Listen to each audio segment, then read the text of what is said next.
Hello, everyone.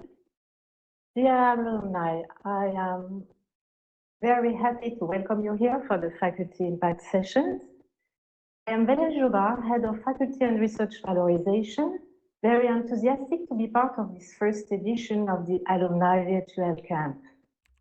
When we speak with you, alumni, about your experience at EMLYON Business School, what comes very often is your strong relationship with the professors. And just after, something like, it is a shame we don't have more occasions to know about their work, their current research. So in a few words, we have initiated this privileged moment with 6 great researchers from EMLYON International Faculty to give you a taste of the Research Life School. We don't intend to give you an exhaustive and in-depth panorama, of course, just an overview of the school research in all its excellence and diversity. So what is the challenge? Each professor has 7 minutes maximum to share with you insights from a cutting-edge piece of research and its potential impact for organizations, for people, or for society. How does it work? The faculty session is split in 2 parts. First session with presentations from Marguerita Payani, Philippe Jacquard, and Yuna Srika, already on stage, followed by the first Q&A time. By the way, if you have a question, please use the chat device and keep your microphone in mute mode. At 2 p.m., the second session with Simon Chadwick, Nirina Radoinovska, and Kartikeya Bajpai, the Q&A again, and we will end these digital impact sessions with a conclusion word by Tessa Melconian. Tessa is an alumni, 1997 cohort, and has just been appointed Dean for Faculty. So we see we have an intensive and exciting program, so let's not waste any more time and begin with Marguerita Payani. Please, Marguerita, come and join me.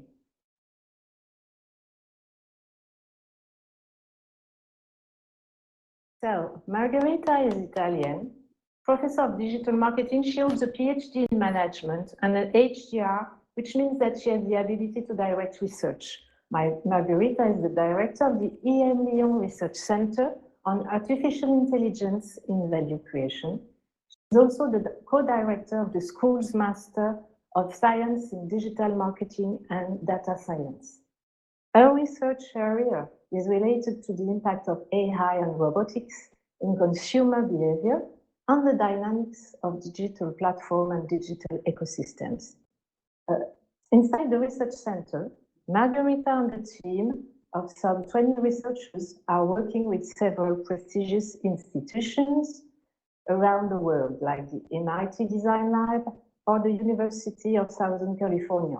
They also organize a seminar series in value creation, where key scholars and companies are invited to discuss the emergent topics of AI in value creation, business value, ethical value, and societal value.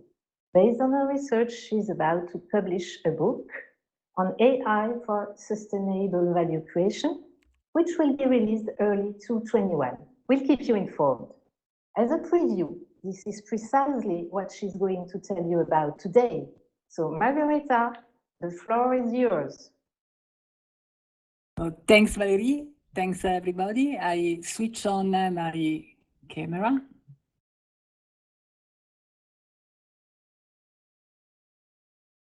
So you can have the possibility to see me. So welcome, everybody. Thanks for this opportunity that the school is giving with this virtual alumni campus and the possibility to present the research activities. First of all, the topic of my research today is human-centric artificial intelligence for a sustainable value creation. We are focusing inside EMLYON how artificial intelligence is creating value. There is a research center, and this research center focuses more on the managerial aspect of artificial intelligence, and which is the impact on AI, on management, on value creation. With value creation, we refer to 3 main dimensions. Is the impact on business, We know that the emergence of platforms, Uber, Airbnb, or many other platforms, Amazon, Alibaba, are one of the key reality today that companies have to face. And these platforms, which is a new organizational structure, are mainly based, are empowered by AI system. This means that they can create value in a different way. Think about predictive models, machine learning that allows to manage more data, to interpret this data, and to anticipate also the behavior of the customer, to predict and optimize the behavior and the prediction. This helps to improve the experiences, to improve the customer relationship, so to create more value for the customer. This is one of the dimensions of the business value. So AI-empowered platform can capture value in a different way, analyzing data, predicting customer behavior, and providing better products, better services, and better experiences for the customer. And of course, this impact on another layer of value creation in business, which is the new business model. In the book that we are publishing, we look at this dimension first, so the impact of on business value, so how this impact management, how this could create business value. Second important dimension of the value creation is represented also by the ethical value. And this is more and more important in considering also the role of corporate social responsibilities. Think about the role of fairness and also a responsible AI, the possibility to a transparent AI, the possibility to dig into the algorithm in the way that it represents the differences, the gender, the equalities, and consider different ethical aspects. Of course, we are looking at also this dimension inside the research center with different seminars that try to open the debate around the ethical issue that should drive artificial intelligence. And finally, when we refer to human-centric AI, the impact on value, we consider also the societal value, about the role of cybersecurity, the importance of artificial intelligence that creates value for the society.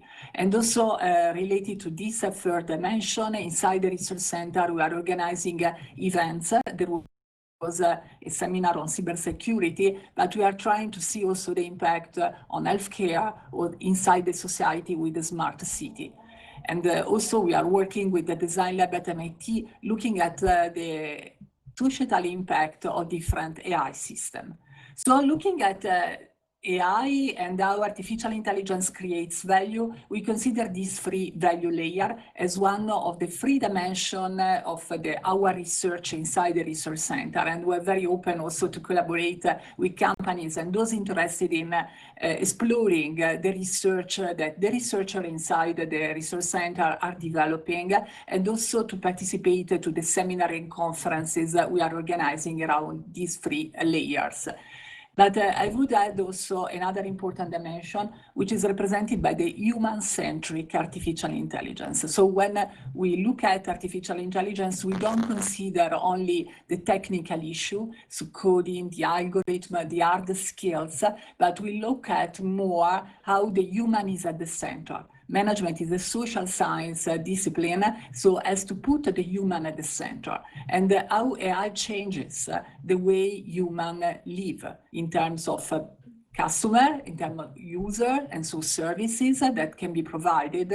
And so our mission inside the research center is to provide, to contribute to the academic debate and also to work with companies to discover how the technology can be used better to provide value and to provide social value inside our society.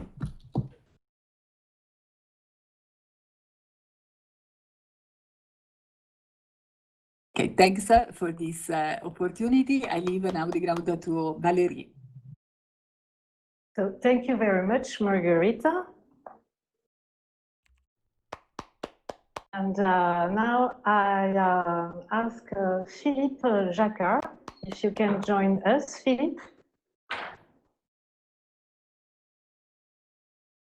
Thank you, Philippe. So Philippe is US and French citizen. He is professor of organizational behavior and leadership, and he received his doctorate in management at the University of Lausanne. Philippe studies the invisible forces that shape the leadership process, in particular at the upper echelons of organizations. He has published research in academic journals, as well as in the press, including the New Yorker, Financial Times, or Forbes. He has consulted and given talks, trainings, and workshops to a broad range of organizations, from pharmaceutical companies to athletics organizations. Philippe is currently working on the building of a new research center, a group of researchers in a multidisciplinary perspective. Their code name is BRIO, which stands for Behavioral Research in Organization, and the launch is planned for September 21, the latest.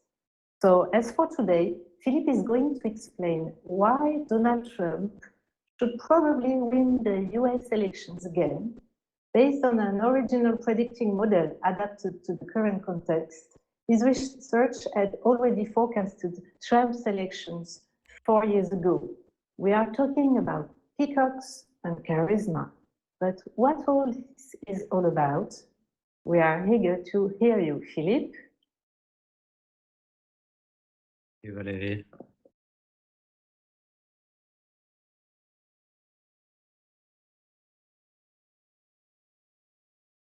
Okay. Good morning, everyone, or good afternoon, or good evening, depending on where you are. It's good to be here. So today I would like to tell you a tale about the peacock's tail, and what it can teach us about leadership.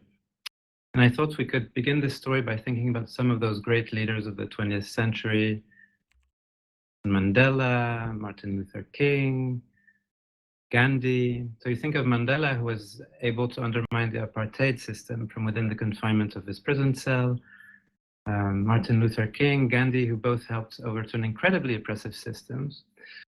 And I'm sure, we've all had experience how difficult it can be at times to influence our colleagues, let alone our children. So the question is, how is it possible that these leaders have had such a tremendous impact on society and on the world at large? Well, first off, they needed followers, right? So, without followers, you're not a leader. So the question then boils down to, how do leaders get followers? And this is where our friend the peacock comes in. So you might be wondering, what do peacocks and leaders have in common? So you might be thinking, certainly know some leaders who seem to be proud as a peacock. There's more to it than that. So if you see that the peacock is also looking for something, right? So the male peacock is in competition with other male peacocks to find a female peacock willing to mate with him. And in order to find a mate, he needs to signal physical fitness, which should translate to a healthy offspring. So the question is, how does the peacock signal his value? Well, he does that by spreading his tail, right? So longer, heavier feathers signal greater strength. But this is not cheap talk, right? Because longer feathers also mean that it makes it more difficult for the peacock to evade predators. So the metaphor here is that potential leaders are also competing to attract followers, and they also do so through signaling. So leaders signal the kinds of actions in which their followers should engage. So through role modeling appropriate behaviors, through communicating values, and leaders also need to signal something about their own skills. So this leader signal we're talking about here is what we commonly call charisma, signal that's based on emotions, on symbols, and on values. So of course, leaders may also have a track record of performance which signals something about their ability, right? Quite naturally, we attribute the performance of organization to their leaders. We hold CEOs responsible for the performance of their company, sports team, and presidents, for the state of the country.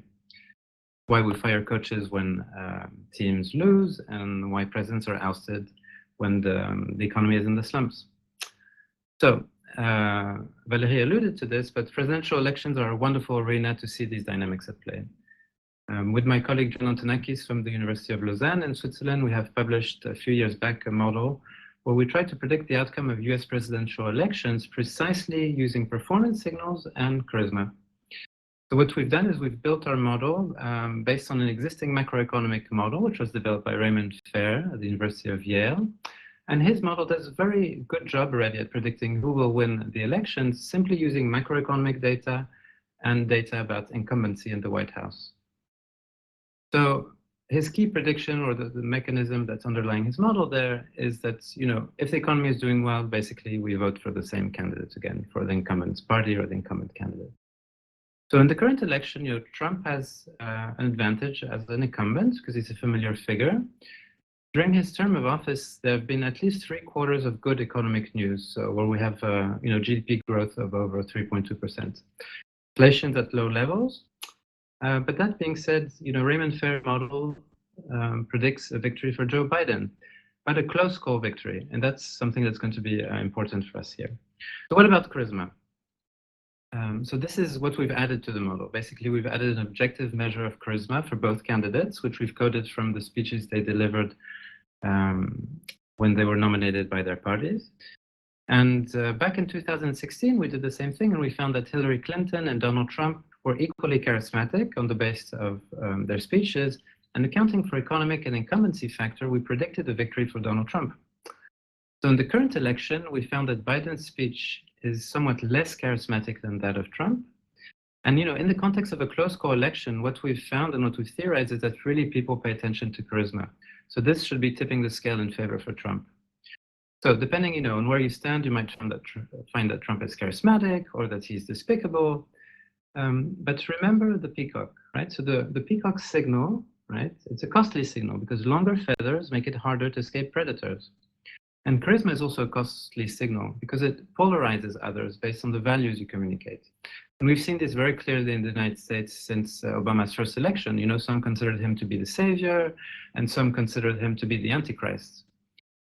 So this polarizing effect of charisma is something I'm studying currently with Nicolas Bastardo at the University of Zurich, and it's a topic I'm very excited about also.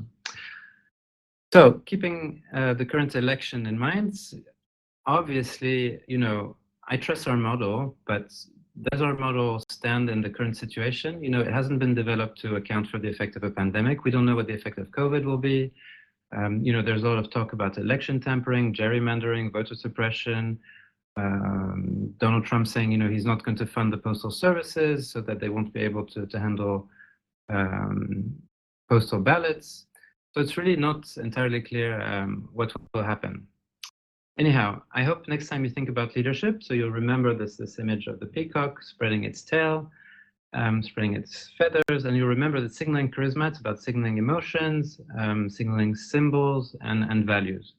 So if you're interested in learning more about the work we've done, so you can Google my work or that of my colleague, John Antonakis. And if you're interested in knowing on how we can develop charisma or train, you can also contact me, and I'm happy to. Thank you very much.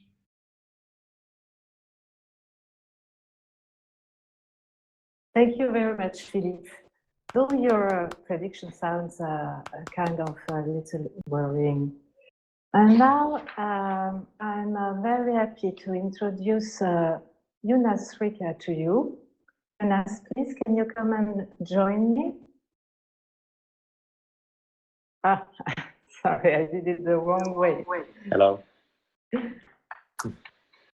So, Jonas Rocco is Professor of Marketing. Can you please your mute? Very much. So, Jonas is Professor of Marketing and Director of EMLYON Lifestyle Research Center. Originally from Finland, he did his PhD at Aalto University in Helsinki and HDR degree at Université of France Champagne-Ardenne.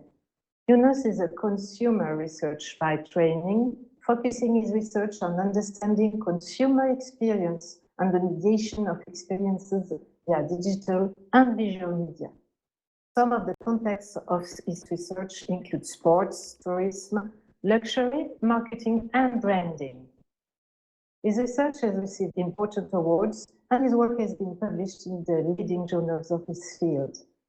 And the Lifestyle Center of Research currently has 23 researchers, was founded by the school to foster expertise and knowledge on the area of lifestyle related to markets and branding. Center embodies multidisciplinary perspectives and draws from fields as diverse as consumer and marketing research, organization research, sociology, and computer science. Most acutely, its research agenda is focused on the following key areas relevant to understand contemporary lifestyles and their changes. First, consumer and service experience. 2, taste and markets. And 3, sustainability. At the moment, the center is concerned in examining how the COVID situation impacts lifestyles and practice of people, of every one of us.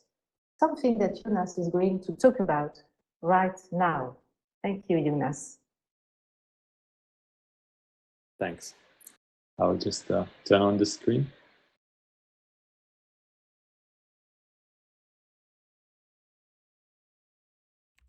All right. Hello, everybody. I'm Jonas Rocco, and very happy to see you all here. It's a privilege to be with you and to share some of our research activities at EMLYON. And as Valerie kindly explained, I'm working in the Lifestyle Research Center, a center that is basically focused on understanding different shifts in markets and their impact on people's lifestyles. And on the other hand, shifts in lifestyles that on the other hand impact markets as well. So today I'm going to give you one example of our collaborative research in our center. So our center holds about 20 people focused on studying lifestyle with different kinds of contemporary methods. And obviously the past year has seen a very interesting shift when it comes to the COVID-19 and also culture. So I will share you some brief examples about our research when it comes to this very burning topic ahead of us. COVID and lifestyle, the pandemic in this time has seen a very large-scale economic and sanitary crisis, as we have witnessed. And one of the things that is important to consider is how it changes our culture and how, on the other hand, the culture is also impacting us individually speaking. So on the side of organizations, we can see that well-known symbols of organizational life, like the open offices and the meetings with interactive professionals, business dinners, cocktails, are suddenly replaced by opaque Zoom screens with strings of black boxes, and at times meetings like this in Second Life-like virtual worlds. On the other hand, we are seeing many companies already shifting their activities in managing the culture of the companies towards more or maybe less exploration and creativity and more safety and resilience when it comes to their strategies and activities.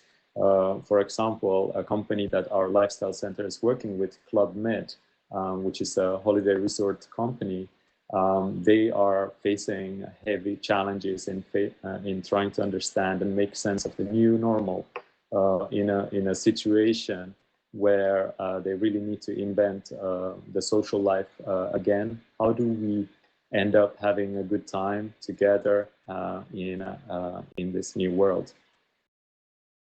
On one hand side, managers, counting you among them, are trying to create and foster a vibrant organizational culture in this time. However, in this condition where most of the people are working from home. So I think what we are facing here is some of the questions of fundamental sort. So how do we experience this new condition, first of all, as individuals? How does the COVID situation impact our lifestyles, practices, and well-being? And one question that we are addressing is also, who are the people who seem to be thriving also in this new condition? So there are a lot of people suffering, but there are also those who we find are thriving. So I'll just briefly explain you a study that we created in both France and UK. It's a representative study in both countries with over 1,000 respondents. And we've studied this during the lockdown, the first lockdown. Hopefully there will maybe not be many others, but in this first lockdown, we found very similar results coming from France and UK. These countries were among the most severely hit by the lockdown. So I'll just briefly here share some insights from our study. And to be honest, many of the people that we studied were working population. They were also very heavily working remotely. So I think this is a very interesting sample of people to look at and to understand.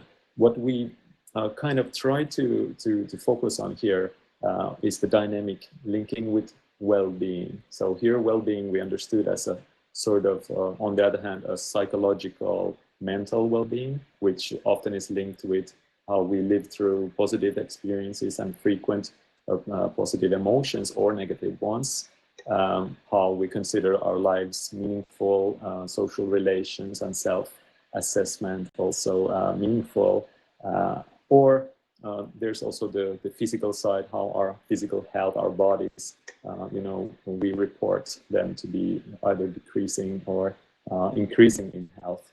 So I think now I'll briefly share you 5 profiles that we identified in this research.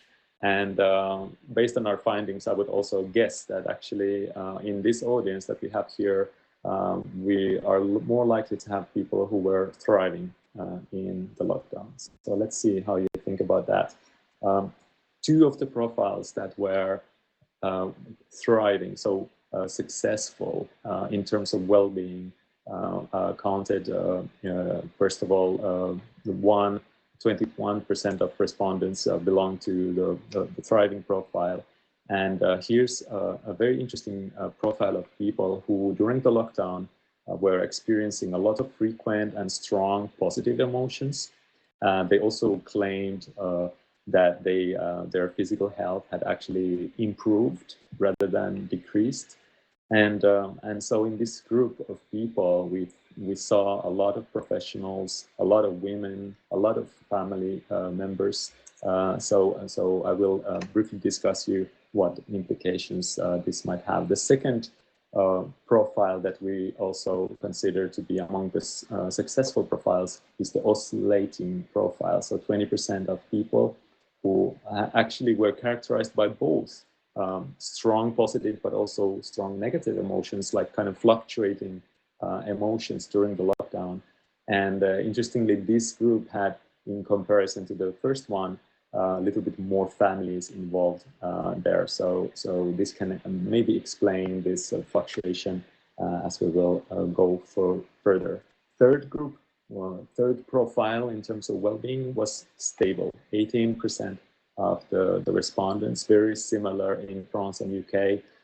In this one, it's interesting to notice there were maybe more older population. There were also a lot of families. So these were profiles where people were saying that our well-being didn't change during the lockdown.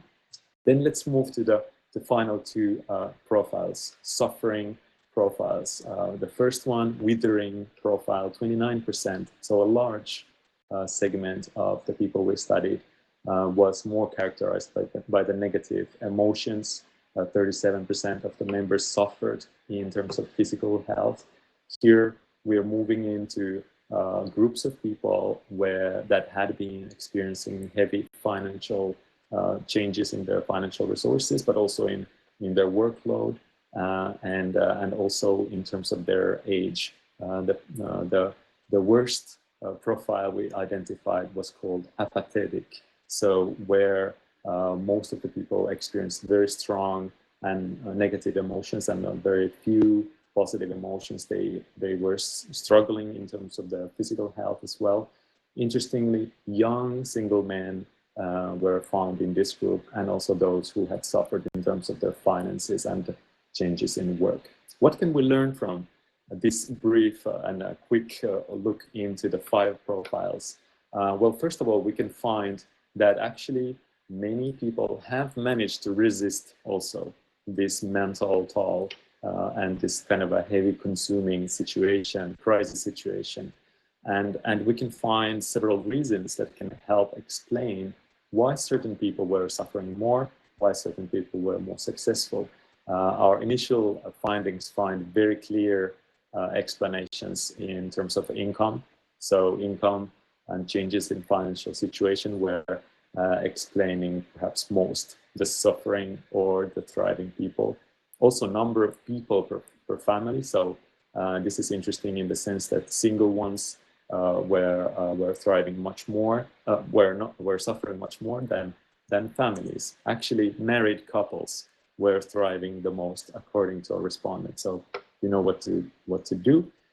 Age also, we found that the older participants were managing this kind of stress better. Perhaps they had more experience of life, and so also were able to handle, maybe treat, put in perspective the challenges and so on. Finally, I think maybe the most interesting thing in terms of like what you can do personally is the behavioral patterns. Now, our research here is still ongoing, but we find, for example, a lot of activities, like activities linking with consumption, for example, media content, or exercise, or home cooking, and so on.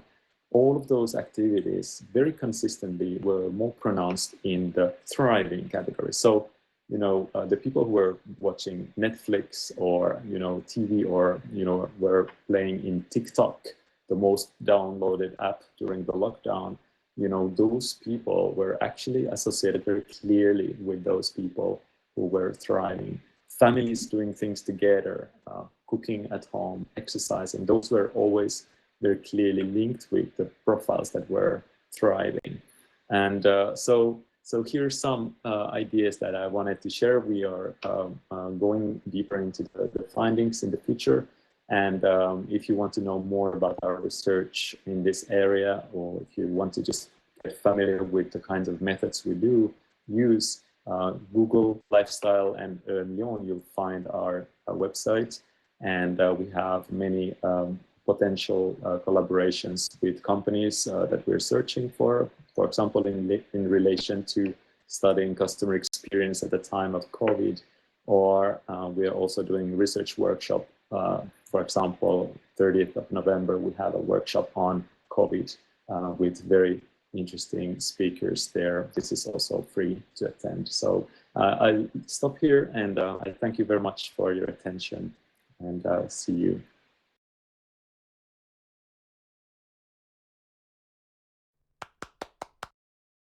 So thank you very much, Jonas.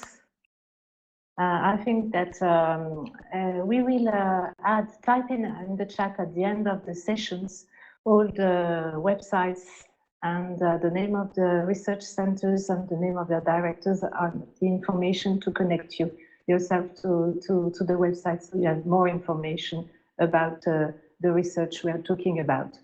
So I'm sure that everyone has been able to recognize his or her profile. While Jonas was speaking, everybody had a mood during this lockdown, so it's important for all of us.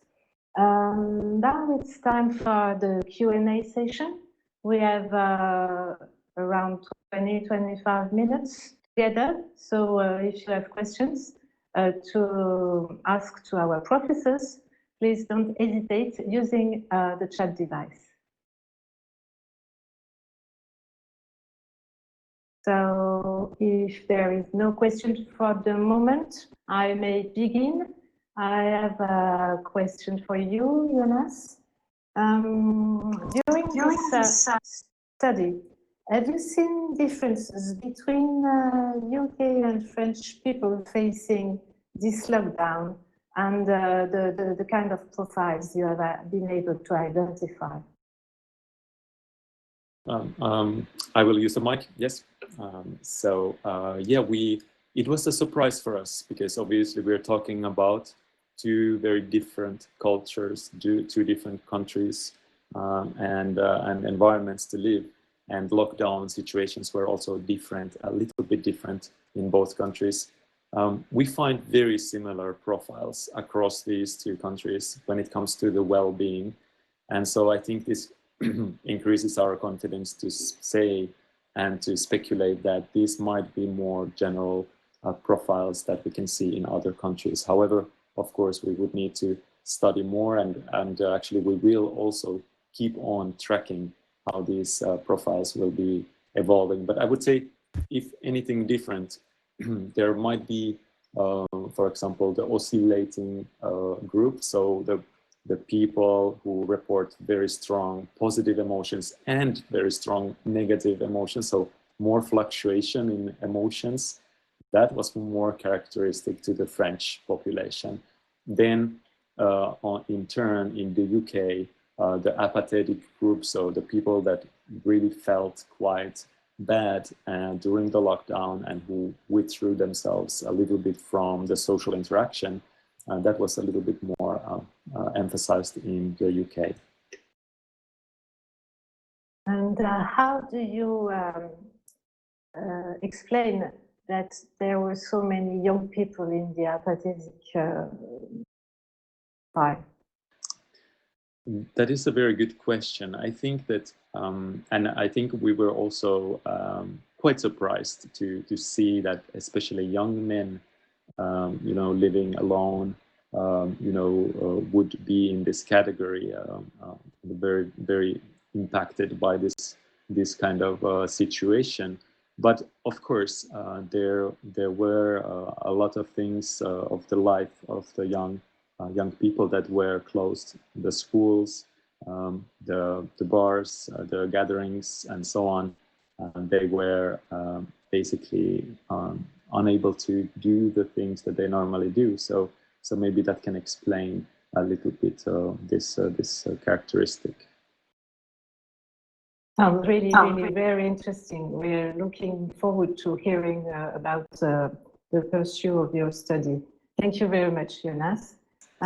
So I'm asking the audience, any questions for you, for our professors, either about the peacocks or AI in value creation? No.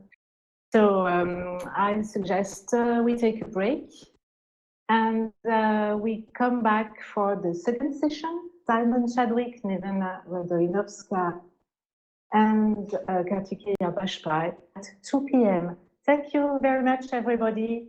Thank you, Marguerita, Philippe, and Jonas.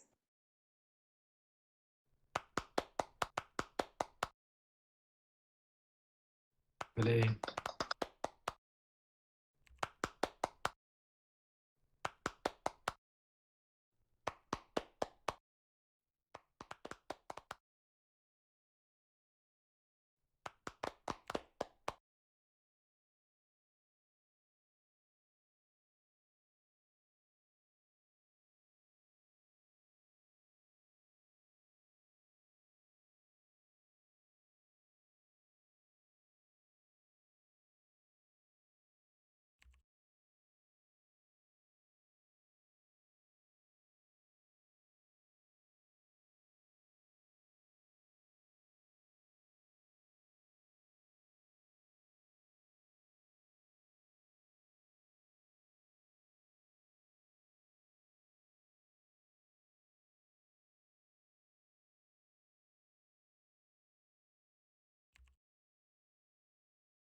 Combien je dis